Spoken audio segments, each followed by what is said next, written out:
I've had time to process the news. It's been a few months. I got this. In June, Titanfall 3 was announced to be cancelled. Put out of development. After 10 months of working, they stopped. And yeah, this is some older news, but it hits me so hard that even now that I'm in September, whilst recording, I'm still crying. If you're not caught up on the lore, let me fill you in. A few guys that worked on COD didn't really like where Call of Duty was going, so they started working on their own development team, starting off as Respawn Entertainment. Then they made Titanfall, and this game was insane. It was the first game to reinvent shooters in a modern way, looking forward to the future and how warfare could be in the future. Big max, cool guns, jets, whatever, you can name it. And in 2017, they released Titanfall 2. By the time they did that, EA already bought them over. And the problem is that EA does not understand how gaming works. So when they pushed Titanfall 2 in between Call of Duty Infinite Warfare and Battlefield 1, their brains could not comprehend why Titanfall 2 would not be able to do as great as the other two games. Maybe the other ones already have an established title that's really big in the gaming community and that's why you shouldn't push a game in between. I don't know. I'm just a gamer. I don't have any opinions. But to this day, people still praise what that game was and even still play it. They do everything in their power, making their own launcher that's called North Star Launcher, just to keep the game alive. And it's insane how much love this game has. I have a Lego figurine of BT. It's just, this game is amazing. Then EA jumped on the hype train because, well, Respawn wasn't doing that well since Titanfall 2 wasn't doing well. That was all Respawn's fault, obviously, and not EA's fault. So they decided to make a Battle Royale. Fortnite was going hard. Apex was even there before Warzone, before Blackout. So this game was right on time. And it still kind of slaps, the only problem of it being a Battle Royale, and Battle Royale is now slowly fading out. You can see it in the Apex content that they are not making as much money, and in doing so, not putting as much money in the game as before. After Apex being an incredible moneymaker for EA allowed them to make another game, being Jedi Fallen Order. Sales were going through the roofs. Reviews were going through the roofs. This game was amazing. So, Respawn was making a comeback. Then, Jedi Survivor was announced. Everyone wanted exactly that. That's all we asked for. A sequel to this amazing, fast-paced, Dark Souls-like Star Wars game. With an incredible story and... I could go on for ages how beautiful Fallen Order was. And Jedi Survivor came out, and suddenly interest dropped. Apex is now falling off, as we discussed, and Titanfall 2 is only alive because of the fanbase making their own launcher. We now know that Titanfall 3 at least has been cancelled, something that is now even more anticipated because of Apex Legends being connected to Titanfall lore. That way, even people who didn't know about Titanfall got into the Titanfall universe.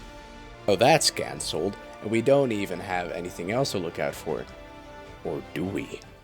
By the way, editor's note, can you put in that little Vsauce thing when I say, or do we? In 2020, Respawn released a game called Medal of Honor Above and Beyond. Now this game wasn't great.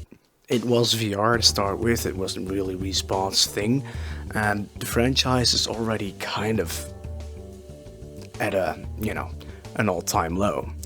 The first Medal of Honor game was in 2010, and it got 6s all across the board. Arthur Key states in his verdict, Medal of Honor's real problem may be Danger Close's inability to commit to a particular direction of the game. swinging wildly between the horrors and danger of war and unrealistic action movie moments and hampered by soulless and boring scripted sequences. Not even DICE's talented multiplayer designers are able to elevate Medal of Honor to something memorable, combined with Danger Close's fixation on delivering an experience about war that Americans are deeply ambivalent about, and multiplayer that remains likely to incite controversy about its content after players have moved on to deeper, more engaging multiplayer options. Medal of Honor is one of the biggest disappointments of 2010. And Medal of Honor Warfighter even gets a 4. Medal of Honor Warfighter feels old, disrespects the player, and misses the mark in the campaign and online. Stated by Mitch Dyer. Shouldn't always trust IGN ratings, and that's what I'm basing this on because, well, I am not that old, so I haven't played that game. So, the franchise might not be good, but does that mean Respawn can't do anything with it? We know that Titanfall 3 has been cancelled, but maybe they're working on a different FPS game instead. Okay, I know this sounds bad. If you haven't played Titanfall, you don't know how good Titanfall is with bad stories. So the Titanfall 2 story is not that great, but they were able to execute it so well that it turned out great. And this is exactly what I think they can do with Medal of Honor. So honestly, I am really excited about it. Even though I understand and I know that I shouldn't. The IP has had nothing but misses, especially the VR game recently, but I still believe that Respawn might be able to do something with it. They might even make a new game. And a gritty and horror-like FPS game? That's kind of what I need. Call of Duty has gotten stale over the last few years, but I still really love FPS games. When I played Call of Duty Black Ops 2 and I finished it, and after the credits this started playing,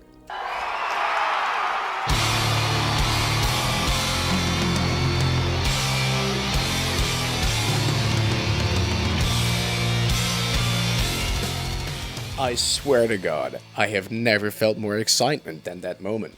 And I hope Medal of Honor can do something that old COD was able to do for me as well. So that's why I'm thinking Medal of Honor might help Respawn. But if they do make a Medal of Honor game and it fails, Respawn will fail with it. No doubt. Their biggest names were Jedi and Titanfall, but both IPs are dying. In fact, Titanfall has been left behind anyway. Only Apex is getting lore updates. As cool as it is, it's way too focused on single characters, where Titanfall would focus on the entire universe. Jedi Survivor was such a mess that people don't really look forward to Star Wars in general anymore. I haven't even watched the Ahsoka show because I personally am done, and I know other people are as well, and Jedi Survivor's release was just terrible. I don't bite, I promise. The game is mid at best from what I've heard, so I'm not even going to pick it up. This is the do or die for Respawn. If this IP fails, I hope it doesn't, and I know Respawn is amazing, but if this IP fails, it's going to be over for Respawn. They're going to be dropped by EA and not be able to finance their games anymore. But hey, that's all left to be seen. Obviously, EA is still making money with Apex because it's impossible to get an heirloom when you are called Embo. So I might still spend money if I start playing actively again. But apart from that, I really hope this works. Please, let Medal of Honor be a great game. I need it. Oh my god. Okay. Thank you so much for watching. I hope you enjoyed this video, and if you haven't played any Respawn games, once again, go play Titanfall 2. It's absolutely amazing. Go play the Titanfall 2 campaign. I've played it so many times myself because it doesn't get boring, I swear to God. And once again, thank you so much for watching the video. If you like, you can subscribe and you can see more content like this. You can like, you can share. You know how it works. Alright, see ya.